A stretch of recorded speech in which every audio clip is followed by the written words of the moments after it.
ചിലപ്പോഴൊക്കെ എനിക്ക് തോന്നിയിട്ടുണ്ട്, നമ്മുടെ ഉള്ളിലെ നമ്മളെ മനസ്സിലാക്കാൻ നമ്മളെക്കാൾ പെർഫെക്റ്റ് ആയിട്ടുള്ള ഒരാളുമില്ലെന്ന സത്യം. നമ്മുടെ ഉള്ളിൽ നമ്മൾ അനുഭവിക്കുന്ന സ്ട്രഗിൾസ്, പെയിൻ, ഇതെല്ലാം മറ്റുള്ളവർക്ക് എത്രത്തോളം മനസ്സിലാക്കാൻ കഴിയുമെന്നറിയില്ല. And I try hard and sometimes ഞാൻ തോറ്റു പോകാറുണ്ട്. പക്ഷേ ഞാൻ അതിൽ തളരാറില്ല.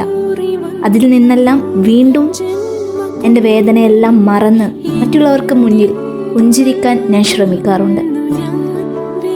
ഞാൻ എൻ്റെ ജീവിതത്തിൽ കംപ്ലീറ്റ്ലി സക്സസ്ഫുൾ ആയിട്ടുള്ള ഒരു പേഴ്സൺ അല്ല, but still I working forward.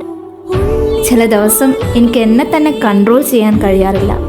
എങ്കിലും ഒരിക്കലും ഞാൻ എൻ്റെ പ്രതീക്ഷയെ കൈവിടാറില്ല. Still I care and I wait and I believe. ഇന്നല്ലെങ്കിൽ നാളെ നമുക്ക് എഴുതപ്പെട്ടതെല്ലാം, നമുക്കായി എഴുതപ്പെട്ടതെല്ലാം നമ്മളിൽ തന്നെ വന്നു ചേരുമെന്നുള്ള ആ ഒരു പ്രതീക്ഷ. And I trust my Allah plan and I will walk on my path. So keep going, don't give up.